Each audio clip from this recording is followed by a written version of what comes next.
देख रहे हैं जय करौलीमा न्यूज। आज 8 सितंबर गुरुवार के हिंदी समाचारों के साथ मैं सुप्रिया गुप्ता।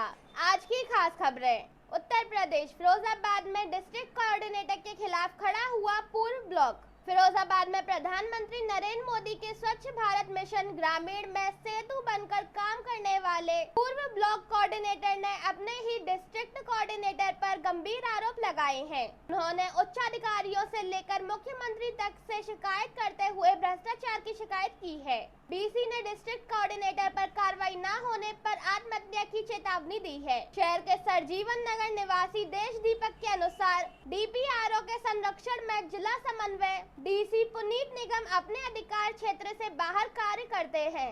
उनकी पत्नी के नाम से बनी फर्म ग्राम पंचायतों को विभिन्न प्रकार के सामानों की आपूर्ति करती है। 1 महीने पहले दोबारा से शिकायत की तो डीसी को दिखावे के लिए डीपीआरओ कार्यालय से हटाकर डीपीआरसी पर संबंध कर दिया गया, लेकिन सच्चाई यह है कि वह अब भी पहले की तरह ही कार्य कर रहे हैं।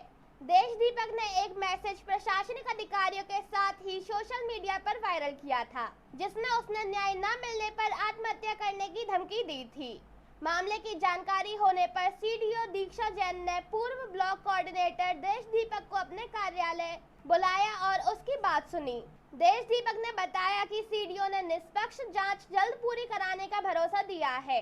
कार्रवाई न होने पर वह आगे कुछ भी कदम उठा सकती हैं। अगली खबर, ताजमहल के पास बेसमेंट खुदवाने से मकानों में आई दरार। आगरा में बेसमेंट के लिए खुदाई कराने से 12 से ज्यादा मकानों में दरार आ गई। ऐसे में मकानों के गिरने का खतरा बना हुआ है।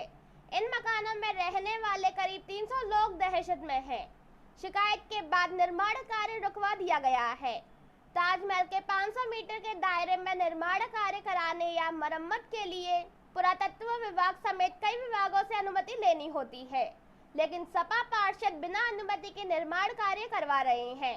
जहां निर्माण कार्य चल रहा है वहां से ताजमहल की दूरी 500 मीटर से भी कम है। आरोप है कि वार्ड नंबर 98 के सपा पार्षद सुनील राठौर अवैध निर्माण करवा रहे हैं। अपने प्लॉट के निर्माण को तोड़वाकर वहां बेसमेंट खुदवा दिया है। इसके चलते आसपास के मकानों के गिरने का खतरा मंडरा रहा है। पिछले हफ्ते नगर निगम ने तांगा स्टैंड पर सार्वजनिक शौचालय बनाया था। अनुमति न होने पर पुरातत्व विभाग की शिकायत की। इस पर शौचालय को बुलडोजर से ढहा दिया गया था। एसडीएम ने शिकायत मिलने पर काम रुकवाया है। आगे की विधिक कार्रवाई की जा रही है। अगली खबर, गाजीपुर में तेज रफ्तार कार ने 3 को रौंदा, मौत। गाजीपुर में गुरुवार सुबह एक कार ने वाराणसी मऊ 4 लेन पर टहल रहे 3 युवकों को रौंद दिया। इलाज के लिए ले जाते समय तीनों की मौत हो गई। प्रत्यक्षदर्शियों के मुताबिक कार भी आगे जाकर रुकी। उसमें सवार 3 लोग बाहर उतरे और घायलों तक आए भी, लेकिन जैसे ही भीड़ बढ़नी शुरू हुई तीनों गायब हो गए। फिलहाल पुलिस ने गाड़ी को अपने कब्जे में ले लिया है।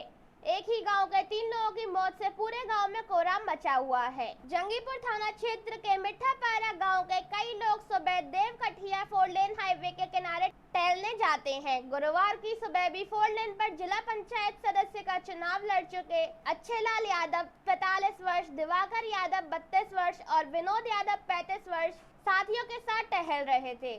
अचानक से पीछे से आई वैगनार गाड़ी ने उन्हें टक्कर मार दी। सूचना पर मौके पर पहुंची पुलिस ने वैगनार कार को कब्जे में ले लिया है। पुलिस को गाड़ी में से शराब की बोतलें, कार सवार लोगों के पर्स और एटीएम कार्ड मिले हैं। सबसे खास बात, गाड़ी की नंबर प्लेट गायब थी। पुलिस अब आरोपियों की तलाश में जुटी हुई है। मौके पर मिली कार्ड और दस्तावेजों के आधार पर बताया जा रहा है कि आरोपी गोरखपुर के हैं। अगली खबर, अलीगढ़ में 4 बोरा विस्फोटक मिलने से मचा हड़कंप। अलीगढ़ के दादो थाना क्षेत्र में गुरुवार को उस समय हड़कंप मच गया जब एक मकान से 4 बोरे भरकर विस्फोटक निकला। आरोपी ने अपने घर में अवैध रूप से विस्फोटक इकट्ठा करके रखा था और इसका इस्तेमाल पटाखे बनाने के लिए किया जाना था, लेकिन इसी बीच पुलिस को सूचना मिल गई। मुखबिर की सूचना पर पुलिस ने दादो कस्बा के मस्कन में छापेमारी की और वहां से अवैध माल बरामद किया। इसके साथ ही एक आरोपी को भी गिरफ्तार किया गया है, जिससे अभी पूछताछ की जा रही है, जिसके बाद आरोपी को न्यायालय में पेश करके जेल भेज दिया जाएगा। दादो थाना अध्यक्ष रवि चंद्रवाल के साथ पुलिस टीम ने मस्कन में छापेमारी की। मौके से दादो के ही रहने वाले अनीस पुत्र स्वर्गीय सरवर खां को गिरफ्तार कर लिया गया है।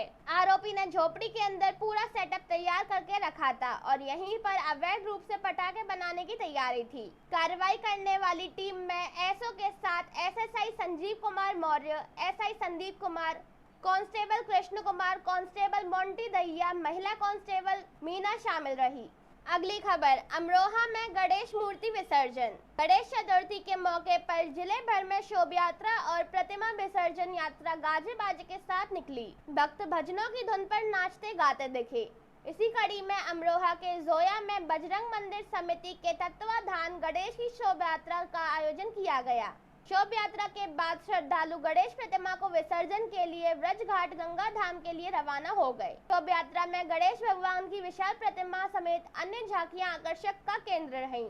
शोभा यात्रा बजरंग मंदिर से प्रारंभ होकर अमरोहा रोड, जाटव कॉलोनी, बाजार ग्राउंड से स्रोत नदी के पुल पर जाकर संपन्न हुई। इसके बाद श्रद्धालु गणेश की प्रतिमा का विसर्जन करने के लिए ब्रज घाट गंगा धाम के लिए रवाना हो गए। अगली खबर, कल आगरा में आएंगे deputy CM Brajesh Pathak. Deputy CM Brajesh Pathak 9 सितंबर को आगरा आ रहे हैं। रात को वो यहां पर प्रवास करेंगे। अगले दिन सरकार द्वारा चलाई जा रही योजनाओं का स्थानीय निरीक्षण करेंगे। डिप्टी सीएम के कार्यक्रम के बाद अधिकारियों में खलबली है। स्वास्थ्य विभाग में डिप्टी सीएम के दौरे को लेकर तैयारियां शुरू कर दी गई हैं। उप मुख्यमंत्री ब्रजेश पाठक इन दिनों ताबड़तोड़ दौरे कर रहे हैं। बरेली, बदायूं, मैनपुरी के बाद 9 सितंबर की शाम को आगरा पहुंचेंगे। वे सड़क मार्ग से भ्रमण पर हैं। शुक्रवार शाम करीब 7:30 बजे वो आगरा पहुंचेंगे। इसके बाद सर्किट हाउस में रात्रि विश्राम करेंगे। मैनपुरी से आने के बाद वे भाजपा कार्यकर्ता, पदाधिकारियों और जनप्रतिनिधियों से जरूर मिलेंगे। उनसे जिले के विकास और अधिकारियों के संबंध में फीडबैक लेंगे।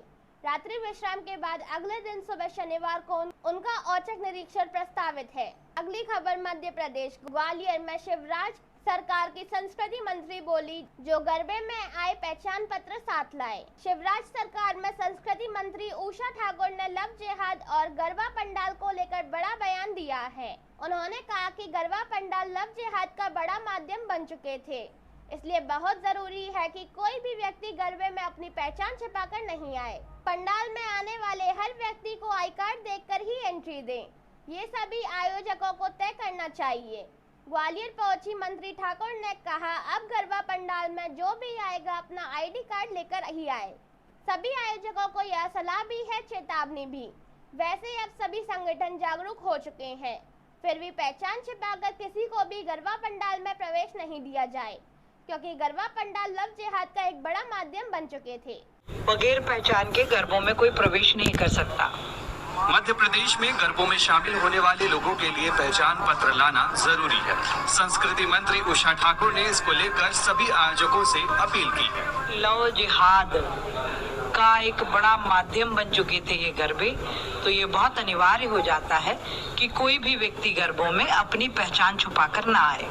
प्रदेश में गरबा उत्सव के शुरू होने से पहले मंत्री उषा ठाकुर ने ग्वालियर में ये बयान दिया है। अगली खबर, सीधी कलेक्टर का आदेश, किराएदारों से परिचय संबंधी दस्तावेज लेना अनिवार्य। जिले भर में बाहर से आकर किराएदार के रूप में मकान लेने वालों से अब मकान मालिकों को पहचान से संबंधित आवश्यक दस्तावेज लेना और निकटतम थाना में जमा करना अनिवार्य है। साथ ही होटल व लॉज में रुकने वालों से भी आवश्यक पहचान पत्र लेना जरूरी है। कलेक्टर व जिला मजिस्ट्रेट मुजीबुर रहमान खान ने तत्संबंध में जारी आधिकारिक निर्देश में कहा है कि वर्तमान में बाहर के लोग आकर जिले में किराए के मकान या होटल व लॉज में रुकते हैं। पश्चात में विभिन्न लूट, चोरी इत्यादि आपराधिक प्रकरणों से संलिप्त रहते हैं।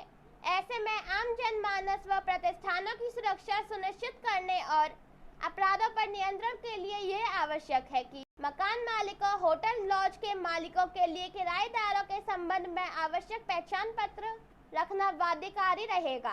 आज के समाचार यहीं तक, फिर मिलेंगे अपडेट समाचारों के साथ। तब तक के लिए जय हिंद, जय भारत। देखते रहिए जय करौली न्यूज।